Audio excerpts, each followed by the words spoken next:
মইতো বহুত ঠাই ঘূৰিছোঁ নহয় অসমৰ ইমূৰৰ পৰা বাথৰুমলৈ দিগদাৰ হয় শ্বুটিং কৰি একজেক্টলি মই প্ৰথমতে মাক লৈ যাওঁ আগতে একদম আৰম্ভণিতে মাক লৈ যাওঁ দেই তেতিয়াতো আৰু কি আৰু ইমান আৰু বৰষাৰণী বিষয় বুলি গুৰুত্ব নিদিয়ে ন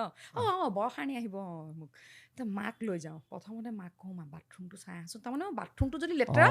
মই থাকিব নোৱাৰিম মই খাব নোৱাৰিম অকল বমি কৰি থাকিম তেনেকুৱা মায়ে গৈ পেলাই চাই পেলাই কয় তই পাৰিবি সেনেকৈ কৈ দুদিনমান থাকি মা গুচি আহে আৰু মই তাৰপিছত ছবিখন কৰি থাকোঁ তাতে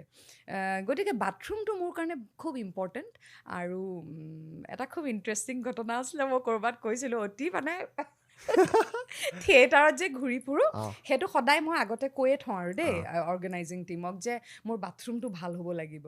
তাৰপিছত এঠাইত মানে সেইদিনাখন ডাইৰেক্ট গৈছোঁ ডাইৰেক্ট শ্ব' কৰিম আৰু তাৰপিছত মোৰ লগত থকা ছোৱালীজনীয়ে চব চাই আহে মানে প্ৰথমতে ৰেকি এটা তাই কৰি আহে গাড়ীৰ পৰা নামি বাইদেউ ঠিক আছে মই মানে এই পৰ্যন্ত কৈ থওঁ যে মানুহ ঘৰত যে থাকিম ৱালখনত পিক চিক বা তামোল খাই চূণ সনা দাগো থাকিব নোৱাৰিব তাৰমানে